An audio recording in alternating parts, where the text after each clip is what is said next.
the Labour Party is having an identity crisis from its support for Brexit, or not, as well as its love affair with the murderous state, Palestine.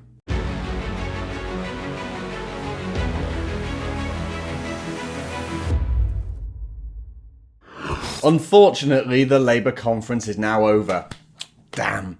But it's been a real show of disdain for the British people if you've been following it. All I saw was sickening pandering to the far left by all these politicians that stood up there and all the other freaks who stood up on stage as well. I saw ego trips, betrayals, the lot. And let's start with Emily Thornberry, shall we? You'll remember her. She was the snobby woman who took a swipe at the white van men on Twitter some time ago, which she rightfully got in trouble over.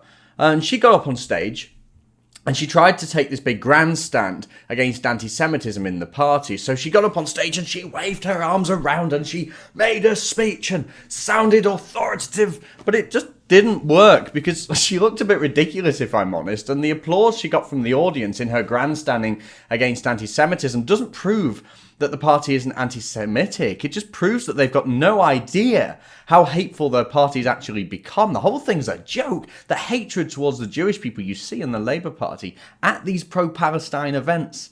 If you just look them up on YouTube, you'll see what I'm talking about. It's insane. It's really astonishing. And I'm not fooled by you, Emily Thornberry. And in fact, I'm not fooled by anyone in the Labour Party who tells me they're not anti-Semitic. This party, well, I've called it before, it's the new nasty party. It's a bunch of hateful anti-democratic fools, and you're not tricking anybody. The real nature of the Labour Party was made visible at this conference by the simple fact that there were no British Union flags in sight. But the flags I did see on multiple occasions were Palestinian flags filling up the room as people spoke, waving passionately the pro-Palestinian flags. It's quite amazing, and speaker after speaker were greeted by these flags that represent a terrorist so-called state that kills children and murders innocent people. They falsely claim to be victims and use an army of far-left activists across the West to push a genocidal agenda. Make no mistake, Hamas, who rule Palestine, they want to exterminate the Jews. They explicitly set that out in their own constitution. And the Labour Party is supporting this. They're supporting a so-called state that wants the Jewish people dead. And they tell us that they're not anti-Semitic. Amazing, isn't it? We're supposed to believe that, are we? The actions of the Labour Party are consistently putting the Jewish people in the UK in danger, to the point where they want to leave. Jewish Brits want to leave at this point, and many of them, I did a report recently, about 40% have said that actually they'd probably leave the country if Corbyn won, and I believe them.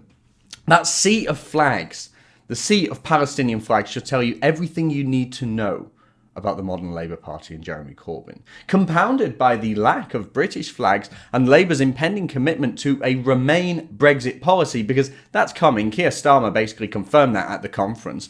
I hope that the Labour Party will soon be shown up for what it really is, the anti-British movement that it really has become. Surely it's only a matter of time before this ageing Labour movement that's been warped and twisted by successive far-left leaders comes crashing down, right?